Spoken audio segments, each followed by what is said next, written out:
Bonjour à tous et à toutes, j'espère que vous allez bien. Je suis content de vous retrouver. Aujourd'hui, on parle d'arthrite, comment on peut soulager l'arthrite. Vous le savez, les conseils que je vous donne aujourd'hui ne remplacent pas les conseils d'un professionnel de la santé, encore moins une évaluation. Et vous pouvez aussi adapter tous les conseils, les exercices aussi que je vous donne à vos propres capacités physiques.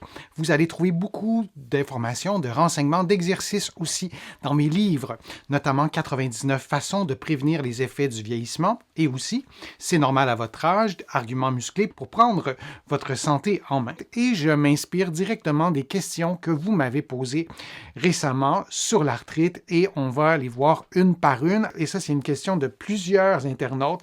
Ça m'est vraiment souvent posé. Est-ce qu'on utilise le chaud ou le froid en présence d'arthrite pour soulager l'arthrite et à quelle fréquence et pendant combien de temps? Quelle est votre réponse à ça? N'hésitez pas à répondre dans le fil de discussion. Je suis très curieux de lire vos réponses. On met du chaud ou on met du froid lorsqu'on a de la douleur, lorsqu'on a une douleur qui est causée par l'arthrite?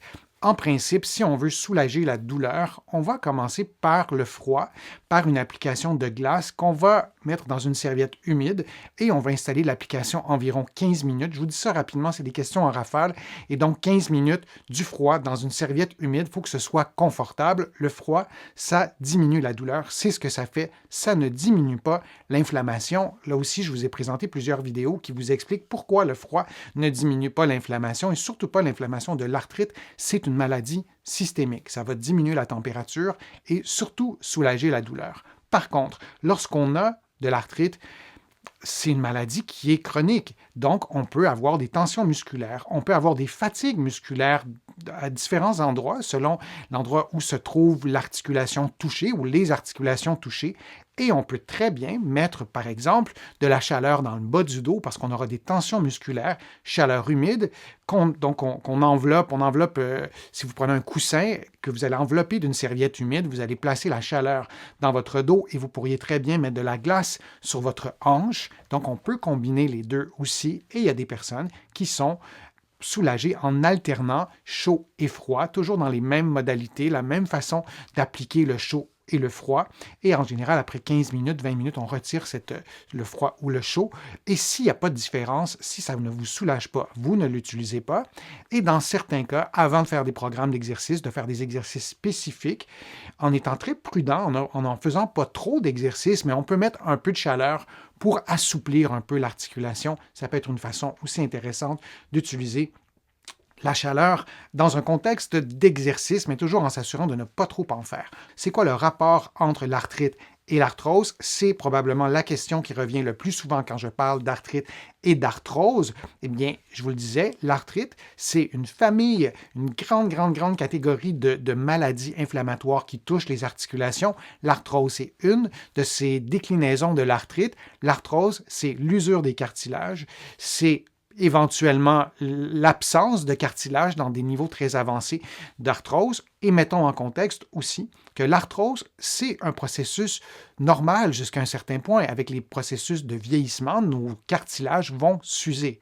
L'arthrose symptomatique, lorsqu'on a de la douleur, c'est que c'est un problème de santé qui va perturber nos activités, notre qualité de vie, par exemple, parce qu'on aura de la douleur. Et dernier point sur l'arthrose, si vous passez un test d'imagerie médicale comme une radiographie, le niveau d'atteinte d'arthrose à la radiographie n'est pas toujours, et je dirais même souvent, n'est pas proportionnel à vos symptômes. Il y a des personnes qui ont très peu d'arthrose et qui ont beaucoup de douleur, et il y a des personnes qui ont, à l'inverse, qui ont beaucoup d'arthrose à la radiographie, et lorsqu'on leur demande avez-vous mal au genou? Avez-vous mal à la hanche? Les gens répondent non, je n'ai pas de douleur. Alors, il n'y a pas de lien systématique de cause à effet, ou en tout cas, on ne peut pas expliquer la condition de quelqu'un en ne lisant seulement que la radiographie. Il faut vraiment faire attention lorsqu'on reçoit un diagnostic d'arthrose pour s'assurer que c'est bien l'arthrose le problème et pas un autre problème. Une troisième question qui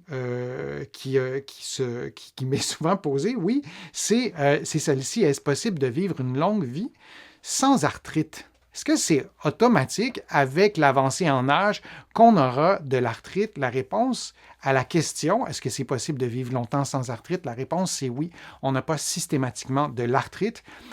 Est-ce qu'on peut vivre toute une vie sans arthrose? La réponse, c'est non. lorsqu'on aura tous 95, 100, 105 ans, nos cartilages seront usés. On aura probablement des articulations. Il ne restera peut-être plus beaucoup de cartilage. L'intérêt, et c'est l'intérêt aussi de vous présenter toutes ces vidéos sur l'arthrite, c'est de prendre soin de soi le plus rapidement possible et prendre soin de nos articulations pour prévenir la détérioration de ces cartilages, prévenir l'arthrose qui, elle est inévitable, mais la douleur, la diminution de capacité physique, elle est évitable. Et pour ce qui est de l'arthrite, par exemple, la polyarthrite rhumatoïde, c'est une maladie systémique. Il peut y avoir une composante génétique, par exemple, et parfois, on peut avoir un diagnostic très jeune. J'ai traité beaucoup d'enfants qui avaient des problèmes d'arthrite à partir de 6 mois, 1 an.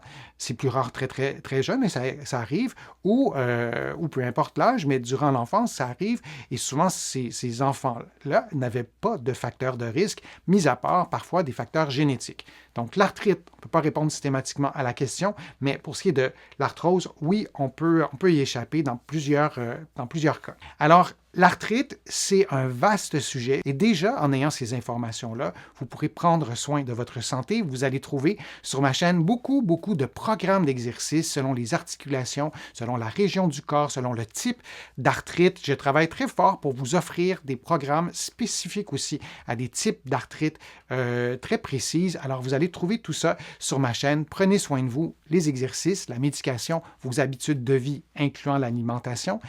Ça fait vraiment des petits miracles. Il faut prendre soin de soi et je vous encourage à le faire. Je vous remercie d'avoir été là. J'espère que mes contenus vous ont été utiles. Je vous invite à contribuer à mes plateformes. Vous pouvez le faire sur YouTube directement en cliquant sur le petit cœur. Vous allez voir qu'il est très visible. Vous pouvez le faire sur mon site web aussi, le www.denisfortier.ca.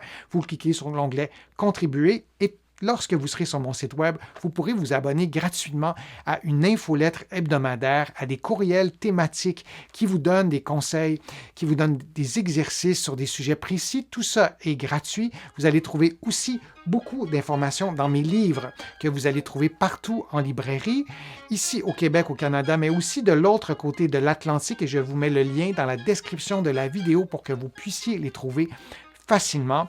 Je vous remercie beaucoup d'avoir été là. N'hésitez pas à me poser vos questions et je les garde en banque pour de prochaines vidéos et je vous souhaite une belle journée et on se dit à une prochaine vidéo, à un prochain direct et à bientôt.